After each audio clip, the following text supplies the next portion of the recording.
City TV.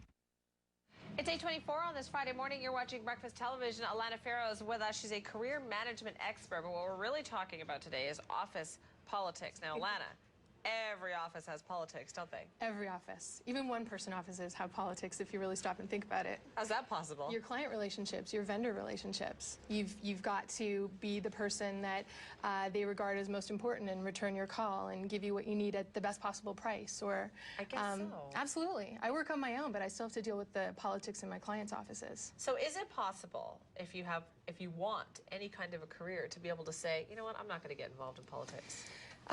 It's possible. It depends how you define any kind of career. You know, if you're working in a field that is competitive, if you're working in a field where reputation and brand matter, then you're probably not going to get away from that sort of thing. I think, you know, maybe if you worked in like the hard sciences and you're in a lab and you either make the scientific discovery or you don't, and everything's objectively measured. I'll bet people who do that for a living could tell you that there's probably politics. Well, there probably are in terms of who gets the funding grants. Yeah. Yeah, absolutely. Right? Or who gets the lab with the most Bunsen burners, or whatever that's going to turn out to be. Whatever it may be. Absolutely. But there's different types of people in terms of personalities, right? Well, what you were just describing is somebody that we would typically call a purist. Someone who just wants to believe that working hard and producing good results should be the measure. This is a meritocracy. I'm good at what I do. I should advance. And they refuse to engage in any politics. Do those people get far?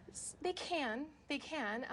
You know, if you're the guy who discovers the software code that everybody needs, then maybe you can get away with that. But I think most people wind up getting blindsided at some point with that attitude. Okay.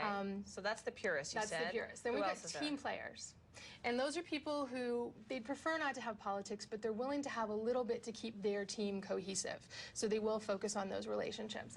At the end of the day, I think politics is just a negative word for how we use relationships in the workplace. And so it's possible to have positive politics, where you work on anchoring alliances in your organization to help advance each other. Right, so that would be the team player. That would be the team player. So we have the purist who doesn't want anything. We have the team player who's willing to do it. A little bit. Right. Yeah. What else do we have? We have street fighters. Ooh. Yeah. That doesn't sound good. Well, except that, you know what? Those people they're in your face with it.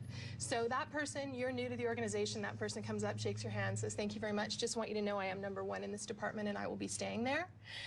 So you can do whatever you want beneath me. They may not say it that way, but no, after they will. They really? would say, yeah, no, street fighters, they get it. They get that there needs to be politics, and they will be in your face with it.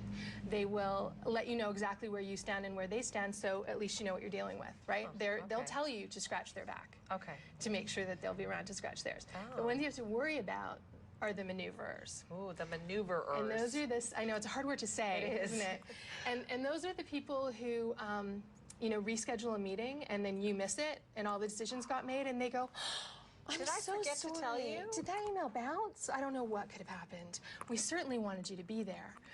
Well, you don't have to worry about it so much anyway, because the boss put me in charge, so I'll delegate a bit to you. Those are the people who will manipulate, leave you out of the loop, that kind of thing. Absolutely, yeah. Those are the people who make sure that they have crucial information and you don't. I can see why you'd have to be afraid of those people. Well, I think you don't have to be afraid if you've shard up your own relationships enough. You know, it's hard for people to go behind your back if you've actually been in the loop on everything. Right. What maneuverers know how to do is have the meeting before the meeting, to have everybody on side when the idea gets discussed. So you find yourself blindsided when you're even in the meeting, because clearly people know things that you don't. Absolutely. And if you think about where we take the metaphor from of politics, I mean, nobody walks into the House of Commons and decides what they're going to vote based on what gets said in question period.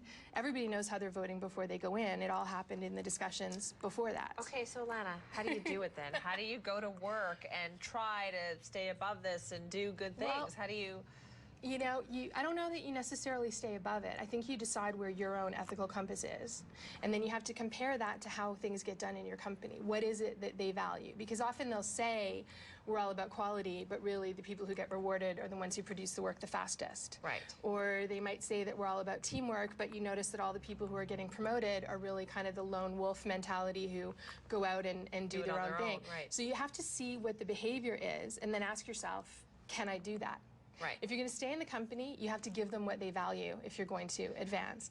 And if you won't give them what they value, if that's just completely contrary to your moral code, and for a lot of people I would hope it would be, then you have to find a different organization. Right, but you always have to keep your eye on the boss, what the boss wants. Yeah, or you'll just be miserable. I mean, I work with people who have stayed 15 years in a company where they're just not being valued, and they're always getting, someone else is getting ahead and they're being held back. And I'm thinking, well, why have you tolerated this for 15 years? There are options, and there are companies that have a much more collaborative culture than the one that you're in. You just have to look hard. Well, thank you very much for joining us this morning with that career advice. Let's find out what's going on in traffic and weather. John? Thanks, Simi. We do have a stall bank.